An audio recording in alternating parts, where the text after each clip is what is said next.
Two Egypts, a short Dvar Torah for Parashat Vayigash. Last week I enjoyed the striking difference in Parshat Miketz between the Egyptian viewpoint that always refers to the land of Egypt versus the Hebrew perspective that omits mentioning the land altogether. I was rightly asked, can we expand this viewpoint more broadly to the entire Tanakh, or is this an isolated, unique case? I thought it was worthwhile to expand our research, if not across the entire Tanakh, at least to add the Torah portion of Vayigash. If in Parshat Miketz the distinction between Mitzrayim and Eretz Mitzrayim stood out clearly and consistently in Parashat Vayigash, things are a little less unambiguous, yet no less interesting. In Perek Mem-Hey, in a very dramatic scene, Yosef reveals himself to his brothers. In Pasuk Bet, he raises his voice in weeping, heard by the Egyptians and the household of Pharaoh.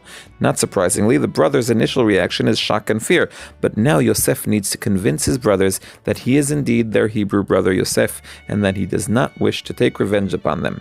The question is, how? Rashi teaches that the secret lies in the gentle pleading words, "Come close to me," and that he showed them that he was circumcised. Rabbi Yosef Kara explains that the very mention of his name, previously unsaid, convinces them. But if we continue the motif of Mitzrayim versus the land of Mitzrayim, we see that Hebrew Yosef speaks Hebrew. You sold me to Mitzrayim. I rule all of Mitzrayim. And most prominently, tell my father all my glory in Mitzrayim. In contrast, when Pharaoh speaks, he grants the goodness of the land of Mitzrayim, sends wagons from the land of Mitzrayim, and the goodness of the land of Mitzrayim will be theirs. Indeed, when Yosef tells his brother he rules the entire land of Mitzrayim, he speaks in Egyptian terms, describing Egyptian reality. But when Pharaoh exits the story, Yosef returns to his Hebrewness and sends his father donkeys laden with the best of Mitzrayim. The brothers indeed ascend from Mitzrayim, but for some reason did not convey Yosef's message word for word. And when they say Yosef is yet alive and he rules in all the land of Mitzrayim, they nearly cause their father to have a heart attack. His heart swooned, vayafog libo. Only when he sees the wagons Yosef sent, not, as Rashi emphasizes, those Pharaoh sent, the spirit of their father Yaakov is revived. Perek Mem-Vav also largely behaves in an expected manner, at least 9 out of 10 relevant instances.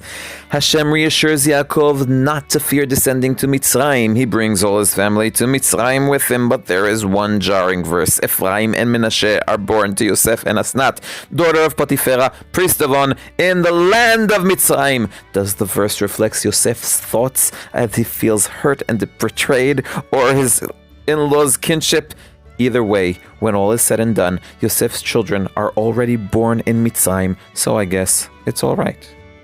So far, all is dandy. In Perek Mem-Zayin, however, something slightly different happens.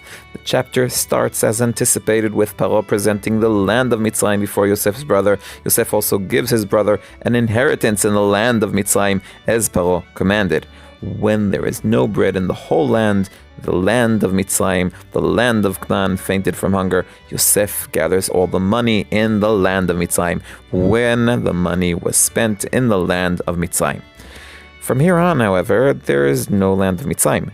There is Egyptian soil purchased by Yosef, turned into law, and there are borders of Mitzrayim where all the peoples are transported to. Mitzrayim, the land of Mitzrayim, is gone. What caused this change and where does it lead? In my opinion, this is the first time the land of Egypt betrayed its nation. The nation that blindly relied on the Nile, that never knew hunger, suffers the embarrassment of famine. The order of the land of Egypt is finished, at least for the Egyptians in Parshat Vayigash. The one who now enjoys the benefit of this is Israel, who now lives in the land of Egypt and dwelled in the land of Egypt. And what does this mean? I'm not sure. What I do know is that when Israel's days to die approach, he does not want to be buried in Egypt. He returns to be a Hebrew. But that is a topic for another Torah portion. May this be in loving memory of Amichai Shimon ben Batya and Ishai Rubin, Hashem Yikom Damo, Dovi Holtz, one who loves Tanakh.